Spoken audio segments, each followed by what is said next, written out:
Salut à tous. Je suis heureux de partager ce temps spécial à destination de la jeunesse.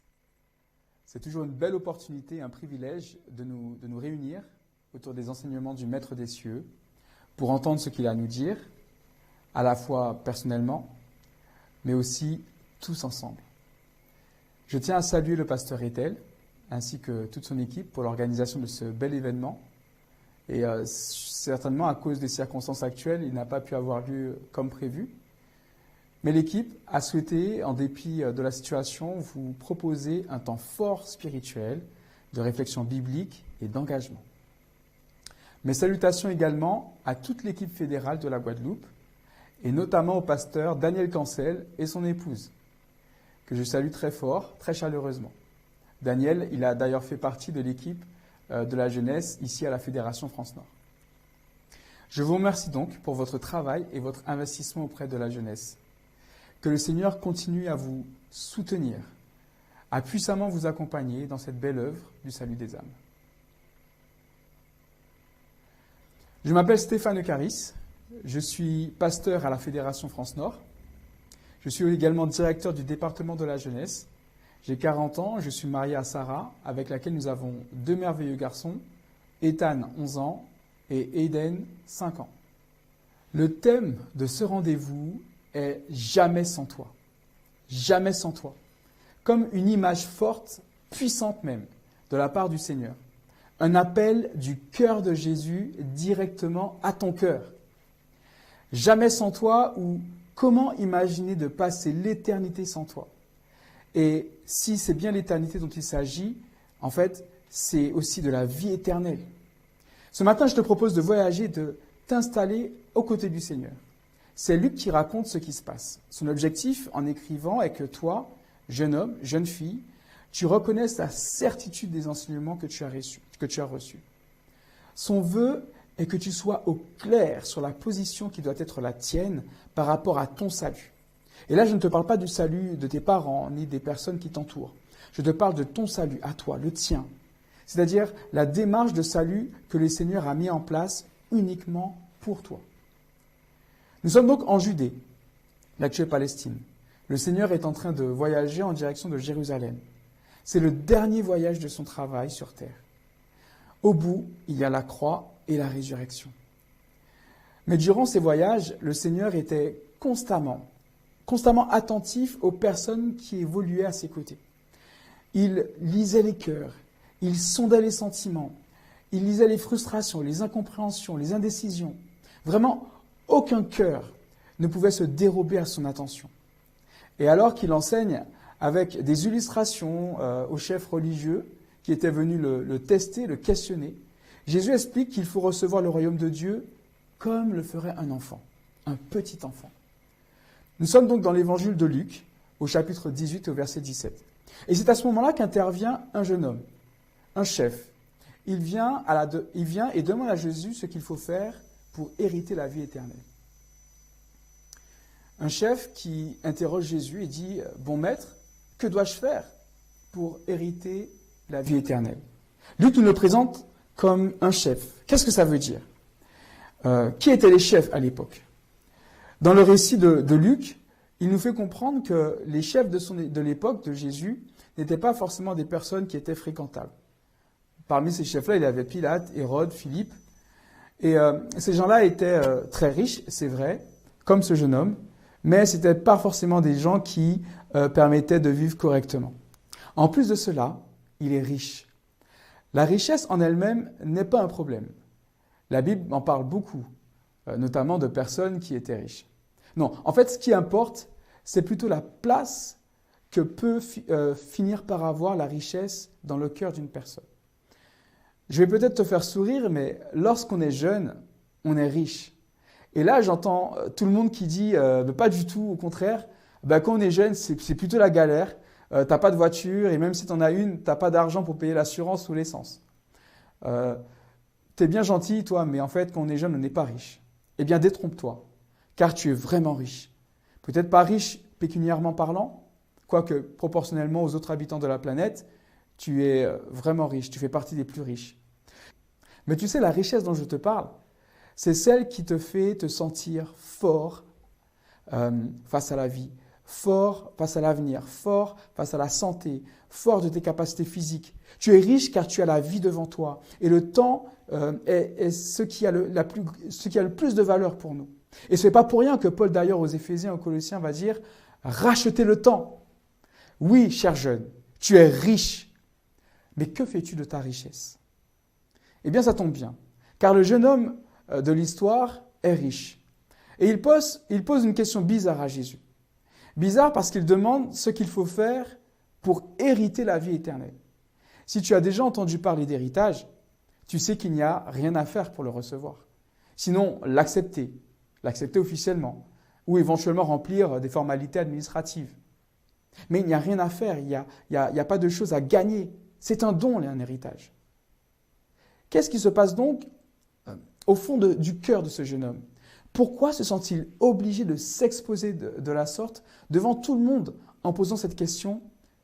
Bon maître, que dois-je faire pour hériter la vie éternelle? Déjà, qu'est-ce que Jésus va répondre? Dans Luc 18, au verset 19 à 21, Jésus lui répond « Pourquoi m'appelles-tu bon? Il n'y a de bon que Dieu seul. Tu connais les commandements, tu ne commettras point d'adultère, tu ne tueras point, tu ne déroberas point, tu ne diras point de faux témoignages, honore ton père et ta mère. » Et il va répondre « J'ai observé toutes ces choses dès ma jeunesse. » Jésus lui répond alors en lui demandant pourquoi il l'appelle bon. Il est vrai que dans la pensée hébraïque, bon ne s'applique qu'à Dieu. Et le fait qu'il ait appelé Jésus bon et que Jésus réponde aussi avec fermeté implique qu'il n'est peut-être pas vraiment sincère. En fait, c'est comme s'il disait des mots sans y mettre le cœur. Un peu comme ces personnes qui font beaucoup d'éloges à Dieu, mais mènent leur vie comme bon leur semble. Est-ce qu'en tant que croyant, on n'aurait pas parfois cette tendance à faire des éloges au Seigneur, lui dire qu'il est super, qu'il est grand, qu'il est beau, qu'il est génial. Mais au fond, on ne veut pas aller plus loin.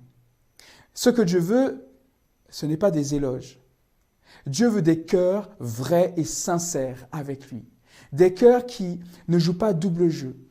Et c'est d'ailleurs peut-être pour cela que Jésus dira ce n'est pas tous ceux qui disent « Seigneur, Seigneur » qui entreront dans le royaume des cieux. Cher jeune, comment est ton cœur quand Jésus te dit « jamais sans toi » ? Comment réagis-tu lorsqu'il t'appelle aujourd'hui à lui donner ta vie, ton cœur? Ici, Jésus va refuser l'éloge et recadrer. Puis, il demande au jeune homme s'il connaît les commandements relatifs à l'adultère, au vol, au meurtre, au faux témoignage, à la relation avec ses parents. Soyons clairs. Quand Jésus pose la question, il ne s'agit pas pour lui d'apprendre de nouvelles informations sur ce jeune. Jésus est le Seigneur de l'univers. Il sait tout en temps réel. Sa question a pour but de nous interpeller, de nous pousser à réfléchir. Bien sûr que ce jeune a respecté tout cela. D'ailleurs, il le dit lui-même. J'ai respecté toutes ces choses dès ma jeunesse. Depuis qu'il était enfant, adolescent, il a été enseigné, formé. On lui a raconté les histoires de Joseph, de David, d'Esther. Oui, il a gardé tout cela. Et c'est très bien d'ailleurs. D'ailleurs, je suis sûr que toi qui m'écoutes en ce moment, tu as également suivi tous ces commandements. Je suis sûr que tu as été aussi conscient qu'il était dans ton intérêt d'observer ces commandements du Seigneur. Mais tu sais, il y a une très grande différence dans le fait d'observer la loi tout en étant ignorant de sa vraie signification spirituelle. Ce jeune homme me fait penser à l'apôtre Paul. À l'époque, il s'appelait Saul et il était convaincu qu'observer la loi, ça voulait dire poursuivre Jésus-Christ en le persécutant de manière atroce. Mais Jésus va répondre à ce jeune homme riche, il te manque encore une chose. Vends tout ce que tu as, distribue-le aux pauvres, et tu auras un trésor dans le ciel. Puis viens et suis-moi. On pourrait se dire qu'à ce moment-là, ayant observé depuis sa jeunesse tous ces commandements, eh bien, il aurait peut-être un peu réfléchi, et puis qu'après tout, il se serait dit bon, d'accord, je te suis. Pas du tout. Luc nous dit que le jeune homme a entendu ces mots du Seigneur et il est devenu très triste. Triste parce qu'il était fort riche.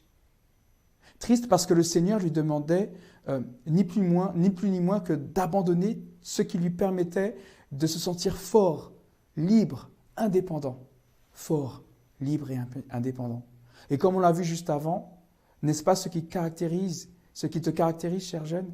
La force, la liberté, l'indépendance. Peut-être que sur ton compte en banque, il n'y a pas grand-chose. Mais tu as tout ce que l'or du monde ne peut pas acheter. Ta jeunesse. Tu es riche. Mais que vas-tu faire de cette richesse? Que vas-tu faire de ta jeunesse? Le Seigneur te dit aujourd'hui, viens et suis-moi. Jamais sans toi. Que vas-tu répondre maintenant? La question t'est posée. Que répondras-tu? Ce jeune homme riche de la Bible a décidé de s'en aller. En tout cas, Luc va dire qu'il était très triste. Le message de ce matin n'est pas un message de tristesse. C'est un message de joie. C'est une bonne nouvelle. Car toi, cher jeune, tu as l'opportunité de faire différemment. Tu as la possibilité aujourd'hui d'investir ta jeunesse auprès du Seigneur. Toi, cher jeune, tu as la possibilité de répondre différemment qu'a fait ce jeune homme riche. Nous avons 2 rendez-vous. Le premier, c'est ce matin. Nous avons un deuxième rendez-vous demain soir. Et j'aurai l'opportunité de te présenter la suite de ce passage. La suite de ce passage avec un personnage qui était également riche et qui se trouve juste après ce chapitre.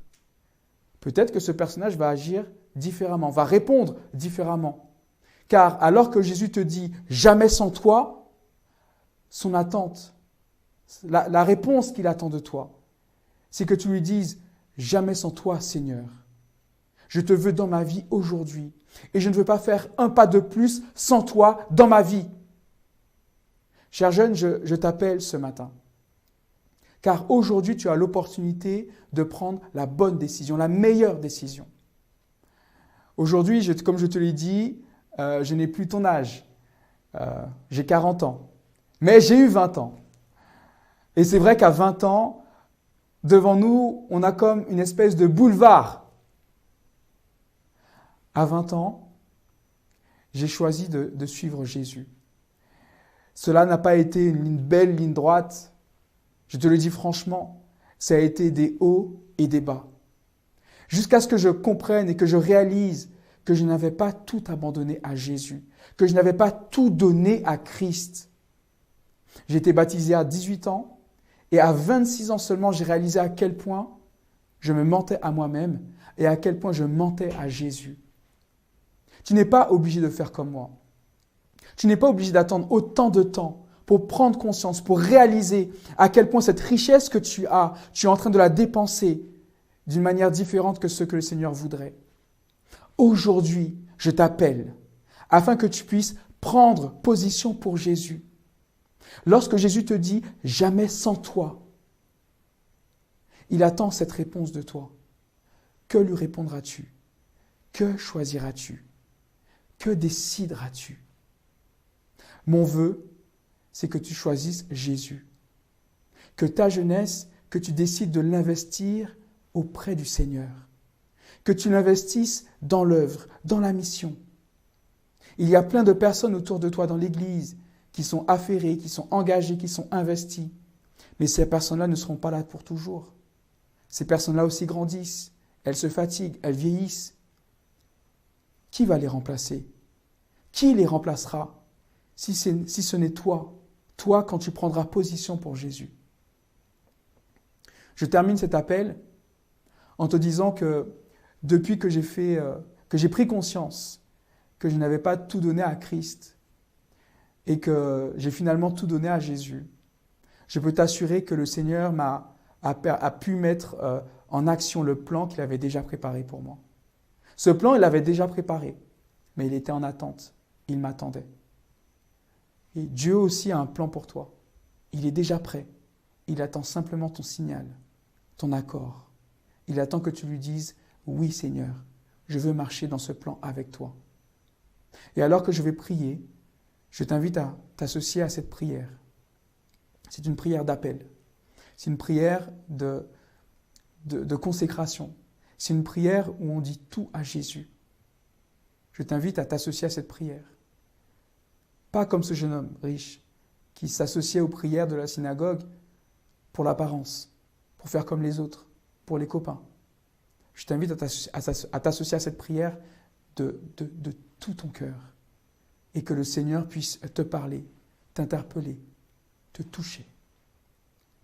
Seigneur, je te remercie pour cette belle opportunité que nous avons aujourd'hui de t'entendre nous parler à travers ce texte de ta parole. Aujourd'hui encore, tu appelles. Aujourd'hui encore, tu souhaites faire des choses extraordinaires dans nos vies, dans la vie de chaque jeune. Tu connais leur vie, leur souffrance, leur désarroi. Tu connais leur joie et leur peine. Tu sais à quel point, Seigneur, la vie peut être compliquée, difficile, lorsqu'on vit dans ce monde, dans cette société, et qu'en même temps, on doit prendre position pour toi, Seigneur Jésus. Mais toi, Seigneur Jésus, ce que tu demandes, c'est radical. Tu ne demandes pas de demi-mesure. Tu ne veux pas, Seigneur, de faux semblants. Tu nous demandes, nous, tout entier. Alors, Seigneur, je te prie pour que chacun de ces jeunes qui suit ces temps de rencontre, peut-être qu'il est chez lui, peut-être qu'il est avec d'autres amis, peut-être qu'il est dans un local avec d'autres personnes de sa famille, mais peu importe.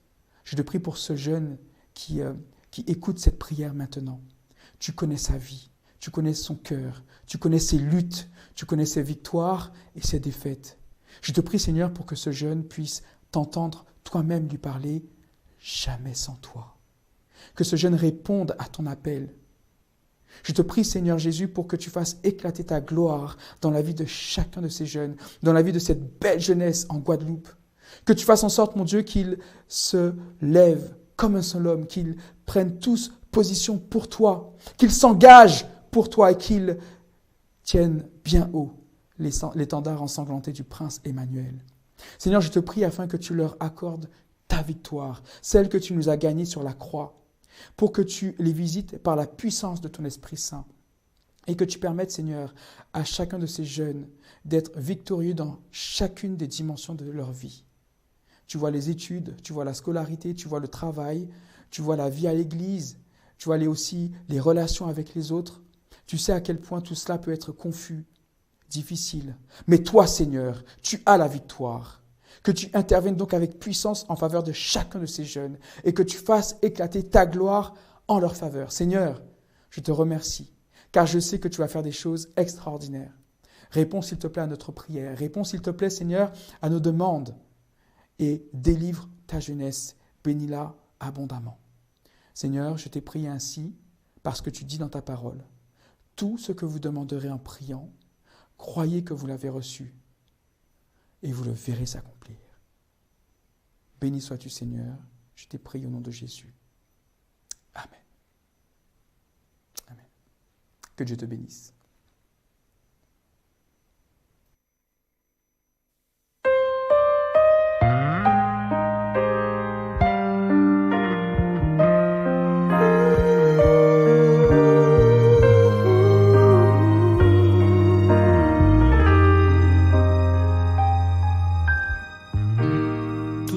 De toi je ne peux regarder, je peux seulement essayer d'imaginer la richesse qui existe au fond de ton cœur.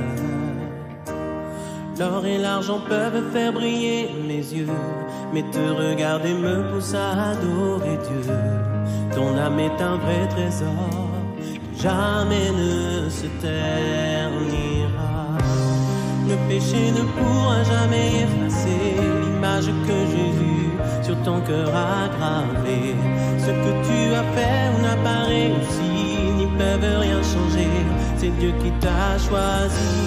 Ce qui fait de toi une personne de valeur n'est ni ce que tu as ou ce que tu sais faire. Voilà l'amour de Dieu pour toi, quel mystère. Tu es un miroir qui reflète l'image du Seigneur. Et si les gens ne te remarquent pas encore, le plus important est que Dieu reconnaisse ta valeur. Tu es inestimable, plus précieux que tout